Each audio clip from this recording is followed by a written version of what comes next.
مدني غم دی و خړم د عشق پلارا چې راتلم د عشق پلارا چې راتلم در پسې ډېر وزوریدم د صحابیاتو د ژوند پلوشې. درنو اوریدونکو ستاسو پام راړو د الحاج مولوي محمد یاسین فهیم صاحب د صحابیاتو د ژوند د پلوشو و خپرونو ته.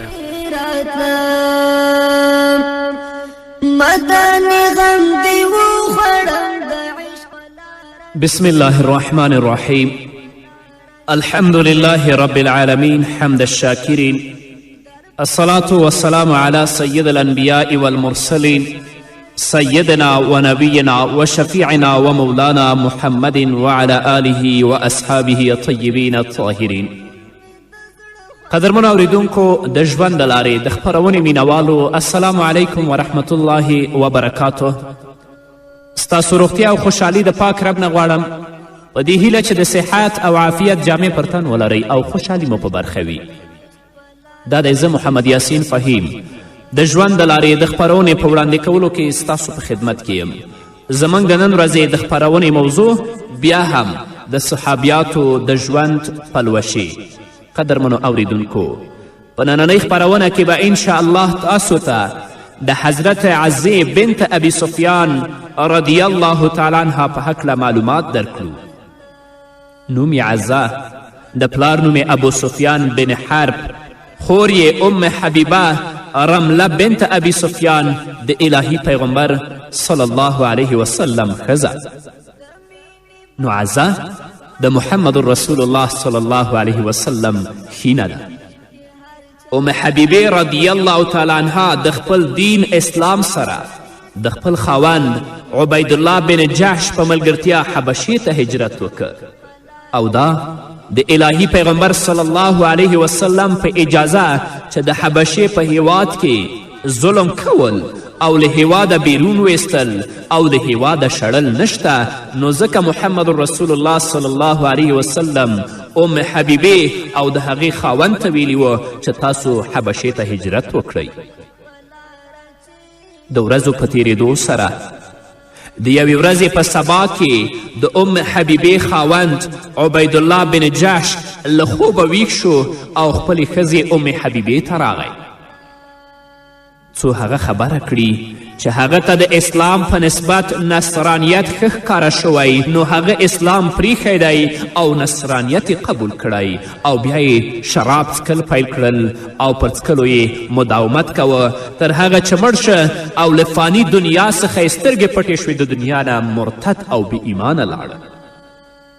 ام حبیبه د عدت په موده کې وه او د عدت موده یې لا پای ته رسېدلې نه وه چې ابرهه د نجاشي وینځه ورته راغله او ورڅخه یې د ننوتلو په اجازه کې شوه او ورڅخه یې د ننوتلو اجازه وغوښتله. څو ام حبیبې رضی الله تعالی عنها ته خبر ورکړي چې محمد رسول الله صلی الله علیه وسلم نجاشي ته لیکلي دي چې د ام حبیبې نکاح محمد رسول الله سره وتړي. نو ام حبیبې رضی الله تعالی عنها ابرهې ته وویل بشرک الله بخیر، الله دې تا ته د خیر زیری درکړي. الهي پیغمبر صلی الله علیه وسلم عمر بن امیه زمری نجاشي ته ولیږه او نجاشي د ام حبیبې رضی الله تعالی عنها نکاح د الهي پیغمبر صلی الله علیه وسلم سره وتړله او د نکاح عقد خالد بن سعید بن عاص اجرا که او نجاشي د الهي پیغمبر لخوا 400 دینار مهر ام حبیبې رضی الله تعالی عنها ته ورکه او بیا ام حبیبه د شرجیل بن حسنه سره ولیږله او په څه سامان سره یې سنباله او مجهزه کړله او د واده ډوډۍ نجاشي په خپل قصر کې تیاره کړه او څه مهاجرین چې هلته وو د واده ډوډۍ ته یې وغوښتل او ټول چې جعفر بن ابي طالب رضی الله تعالی عنه د هغو له مشرانو څخه و د واده ډوډۍ ته ورغلل او ډوډۍ یې وخوړله.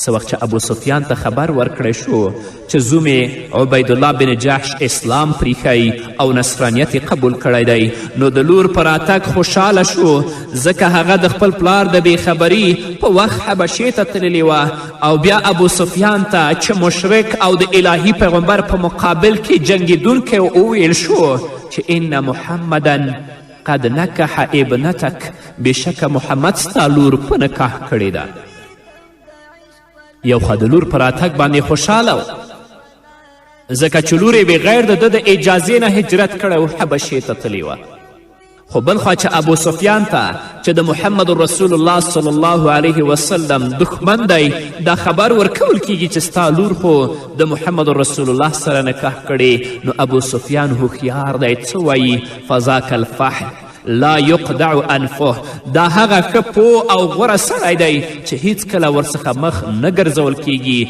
بلکې تل منل کیږي بیا چې د حبشې مهاجرین ستانه شول نو ام حبیبې مدینې ته دویم هجرت وکړه او د هغې خور عزه چې د هغې په هکله موږ او تاسو لګیږي چې الله ورته د خیر اراده وکړه زړه یې روښانه که او ورته د اسلام هدایت وکړه اسلام یې پټ وساته او پلار یې ابو سفیان ورباندې پوه او خبر نه و نو بیا عزې هم مدینې منورې ته هجرت وکړه او خپل خور ام حبیبې رضی الله تعالی عنها ته ورغله کله چې عزه د خپلې خور ام حبیبې رضی الله تعالی عنها څخه ورسېدله ام حبیبې ته خبر ورسید چې الهي پیغمبر په نکاح سره ښځه کول غواړي نو د خپلې خور لپاره د خیر غوښتلو په غرض ام حبیبه الهي پیغمبر صلی الله علیه وسلم ته ورغله او دا خبره محمد رسول الله ته یاده کړه په دغه باب عروه بن زبیر وایي چې ما ته زینب بنت ابي سلمې خبر راکه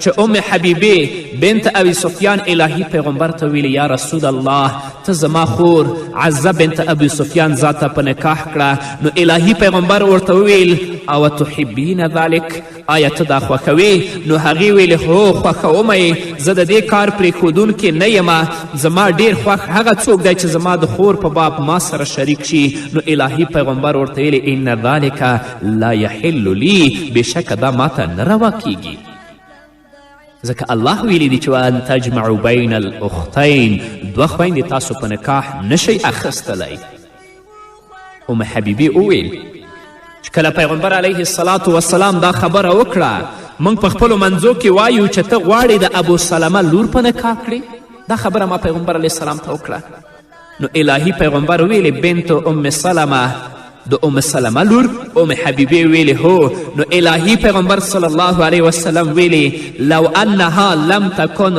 ربیبتی فی حجری ما حلت لی انها لابنة اخی من الرضاعه ارضعتنی و ابا سلمه سویبه فلا تعرضن علی بناتکن ولا اخواتکن تو خو د ابو سلمه لور وایي خو هغه زما د رضاعي ورور لور ده او د رضاعي ورور لور سره نکاح نه کیږي نو تاسو خپله لورګانې او خپله خویندې ماته مه پیش کوئ کله چې الهي پیغمبر صلی الله علیه وسلم د مکې د فتح کولو په غرض مخ په مکې مکرمې روان شو نو الله رب العزت د ابو سفیان لپاره لوی خیر ور په برخه که او هغه د اسلام د حق دین منونکی شو حضرت ابن عباس رضی الله تعالی عنه فرمایی کله چې الهي پیغمبر صلی الله علیه وسلم مرو زهران کې ښکته شو دا د یو ځای نوم دی نو حضرت عباس وویل والله لئن دخل رسول الله صلی الله علیه وسلم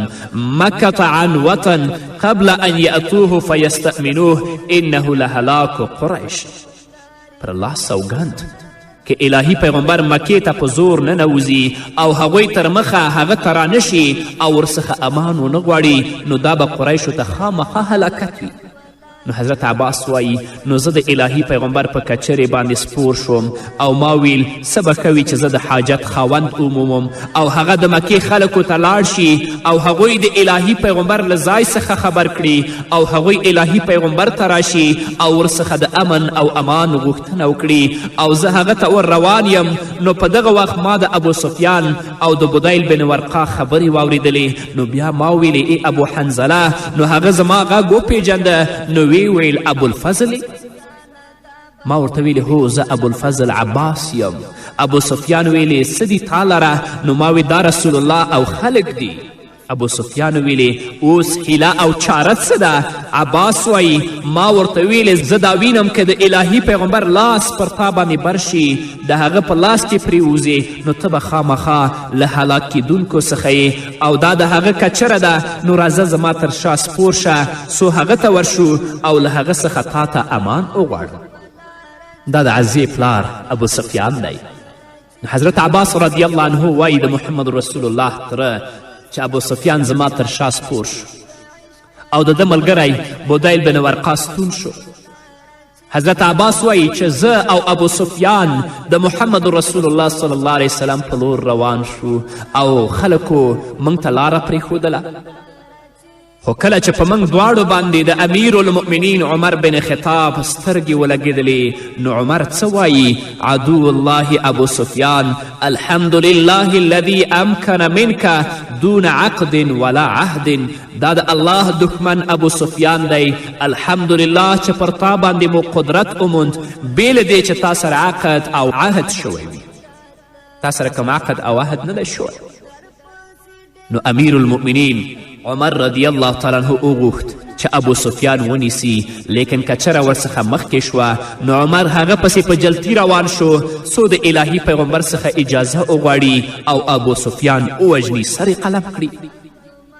حضرت عباس رضی الله تعالی عنه او ابو سفیان الهي پیغمبر ته ورننوتل او عمر د هغو پسې و. نو حضرت عباس رضی الله تعالی عنه وویل یا رسول الله قد اجرته، ای د الله رسوله بېشکه ما ورته پناه ورکړه. او عمر ویل یا رسول الله دعنی لاضرب عنقه، ای د الله رسوله ما پرېږده چې د هغه اورمیک ووهم څټې کټ کړم. نو حضرت عباس رضی الله تعالی عنه ویل صبر ای عمره، که چیرې ابو سفیان له بنو عدي بن کعب څخه وی نو تا به داسې وینا نه وی کړې، یعنی که ستا له قوم څخه وی تا به داسې وینا نه وی کړې، ولیکن ته پوهې چې هغه د بنو عبدالمناف له سړیو څخه دی، یعنی زموږ قوم دی. کله چې دا خبره حضرت عباس رضی الله تعالی عنه امیر المؤمنین عمر بن خطاب ته کوي نو عمر ورته څه وایي؟ مهلا یا عباسو فوالله لاسلامك يوم اسلمت كان احب الي من اسلام الخطاب لو اسلم وما بي الا اني عرفت ان اسلامك كان احب الى رسول الله صلى الله عليه وسلم من اسلام الخطاب لو اسلم. لک صبر ای عباسه، پر الله سوګند خامخا ستا اسلام چې په هغه ورځ تا راوړه هغه ما ته زما د پلار له اسلام څخه که هغه اسلام راوړی وی ډیر خوښ دی، او نشته ما ته مګر دا چې ستا اسلام پیژندلی چې هغه الهي پیغمبر ته زما د پلار یعنی د خطاب له اسلام منلو څخه که هغه منلی وی ډیر خوښ دی. بیا الهي پیغمبر صلی الله علیه وسلم امر وکړه چې ابو سفیان دې یوړل شي او عباس ته داسې وویل اذهب به یا عباس الى رحلک فاذا اصبحت فاتنی به. ای عباسه دا خپل ځای ته یوسه او چې سبا شو نو ته ما ته راوله. ولیکن د ابو سفیان سترګه په دغه شپه په خوب سره پټه نه شوه او ټوله شپه یې په ویښه سبا کړله ځکه هغه خپله خاتمه پیژندله چې تر مخه یې څه نه و چې هغه نه و کړي د مسلمانانو سره، نو د ویرې ابو سفیان ته خوب نه ورته. نو څه وخت چې سبا شو عباس رضی الله تعالی عنه ابو سفیان د ځان سره الهي پیغمبر صلی الله علیه وسلم ته راووست. نو اوس الهي پیغمبر ابو سفیان ته څه وایي دا به واورو خو د یوې دمې نه وروسته. مدن غم دی وخوړم د عشق په لاره چې راتلم، د عشق په لاره چې راتلم، در پسې ډېر وځورېدم د عشق په لاره چې راتلم، د عشق په لاره چې راتلم، مدن غم دی وخوړم. قدرمنو اوریدونکو بیا هم زموږ سلامونه او نیکې هیلې ومنئ. څه وخت چې سبا شو نو حضرت عباس رضی الله تعالی عنه ابو سفیان د ځان سره الهي پیغمبر ته راوست. نو الهي پیغمبر ابو سفیان ته وویل ویحک یا ابو سفیان الم یأن لک ان تعلم انه لا اله الا الله. افسوس دی وي تا ته ای ابو سفیانه آیا تا ته دا نږدې شوي نه دي چې ته پوه شې چې بېشکه بې له الله بل حق معبود نشته. ابو سفیان څه وایي؟ بأبي أنت وأمي ما أحملك وأكرمك وأوصلك لقد ظننت أنه لو كان مع الله إله غيره لما أغنى عني شيئا بعد. ابو سفیان څه وایي؟ له تا دې زما پلار او مور زار شي، ته څومره ډیر حلیم یې او ته څومره ډیر کریم یې او څومره ډیر صلې رحم کوونکی یې. په تحقیق ما ګمان کړی و که چیرې د الله سره بل معبود وای نو له ما څخه به دغه بل معبود څه دفع کړي نه وای. نو الهي پیغمبر بیا څه وایي ابو سفیان ته؟ ویحک یا ابا سفیان الم یأن لک ان تعلم اننی رسول الله. افسوس دی وي تا ته ابو سفیانه آیا تا ته دا نږدې شوی نه دی چې ته پوه شې چې بېشکه زه د الله رسول یم؟ نو ابو سفیان ویلی ما احملک و اکرمک و اوصلک اما هذه ففي النفس منها شیء. څومره ډیر حلیم یې، څومره ډیر کریم ذات یې او څومره ډیر صلې رحم کوونکی یې، مګر د دغه په باب زما په نفس او زړه کې څه شته. یعنې د دې قایل نه یم. په دغه وخت کې عباس رضی الله تعالی عنه د ابو سفیان په باب په تشویش کې و، ځکه عمر بن خطاب د الهي پیغمبر د اشارې په انتظار کې و څو الهي پیغمبر ورته امر وکړي او هغه د الهي پیغمبر په امر سره د ابو سفیان غاړه په توره ووهي او ویوژني. نو عباس ابو سفیان ته ویلي افسوس دی وي تا ته ابو سفیانه اسلام ومنه او دا مخکې له دې چې ستا غاړه په توره ووهلی شي بیا ابو سفیان اسلام ومنه او ویلي چې اشهد ان لا اله الا الله و اشهد ان محمد رسول الله.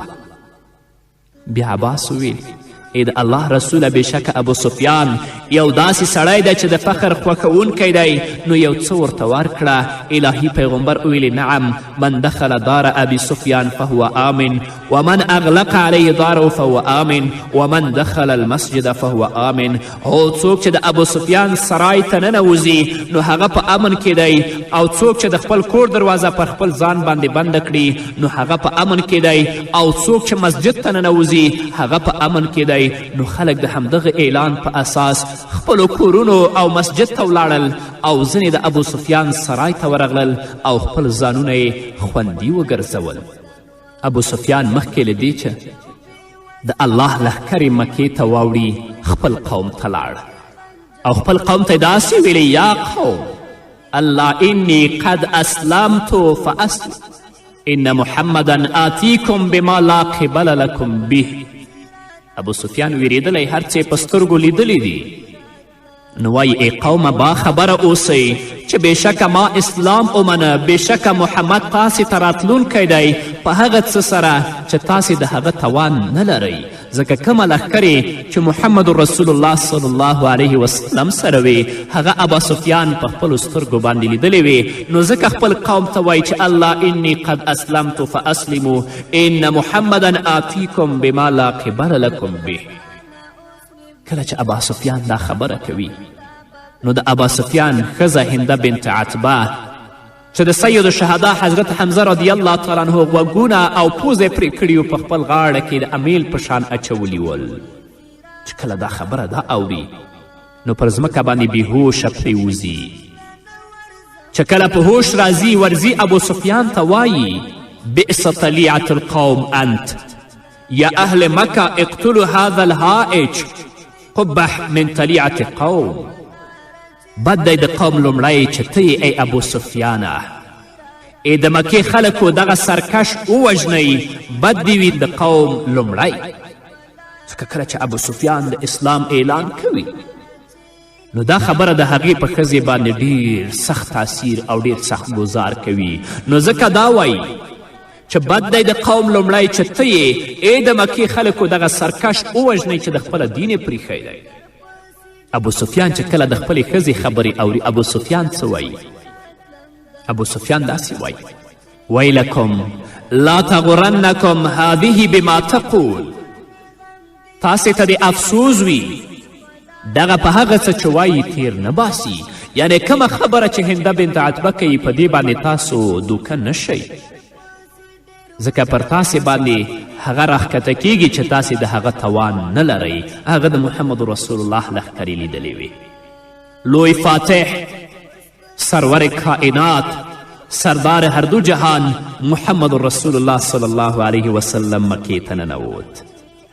محمد رسول الله د کعبې بتان مات کړل او خلک ډله ډله په اسلام کې په ننوتلو شو. لکه چې الله وایي اذا جاء نصر الله والفتح ورأیت الناس يدخلون في دین الله افواجا فسبح بحمد ربك واستغفره انه كان توابا.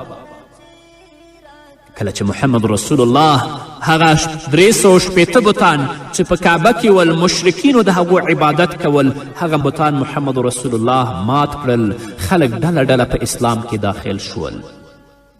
اوس نو هندي د ابو سفیان ښځې ولیدل چې اوس قریش په پښو باندې نشي درېدلی او د پخوا په شان څه مقاومت نشي کولی، نو د یو شمېر ښځو سره الهي پیغمبر ته ورځي او د هغه سره د اسلام منلو بیعت کوي. کله چې ښځې الهي پیغمبر ته ورغلې نو هنده په ښځو کې مخ پټې وه، د دې لپاره چې محمد رسول الله ما ونه پیژني، ځکه چې هندې د محمد رسول الله په تره باندې څه نه و چې نه و کړي.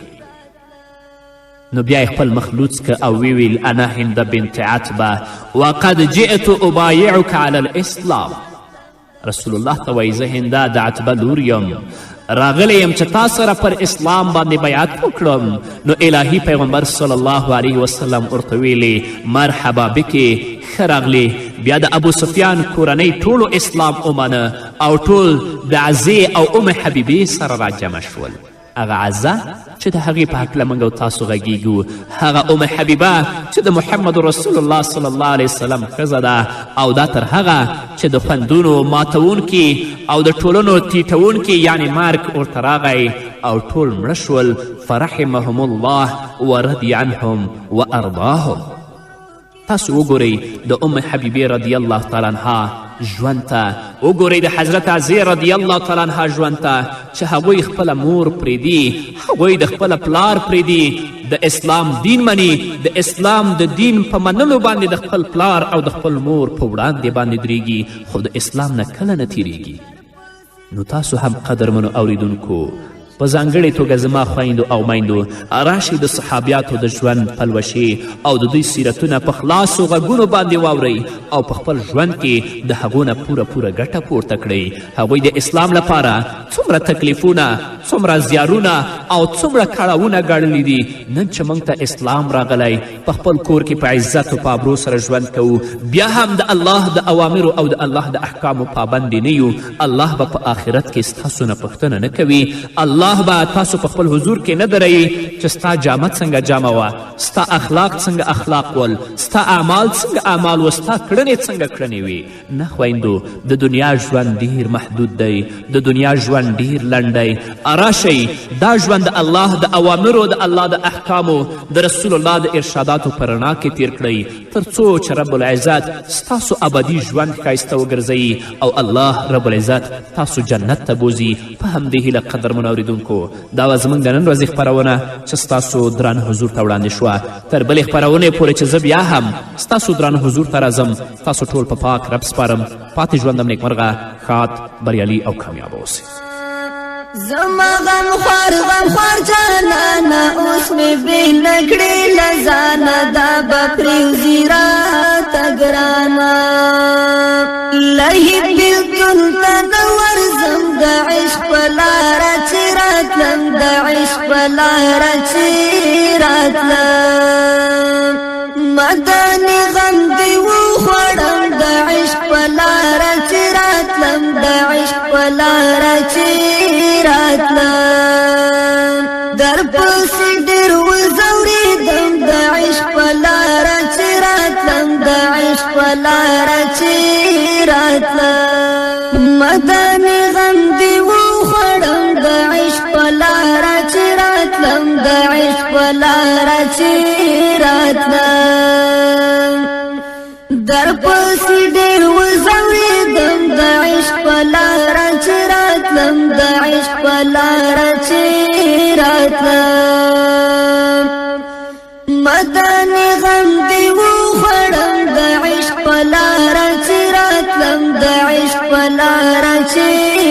راتلم در پسې ډېر وزورېدم د عشق په لاره چې راتلم د عشق په لاره چې راتلم په سترګو ړوند مې د زړه خوندو څه فکرو سره مې ژوند ملنګۍ ته دې اړوندو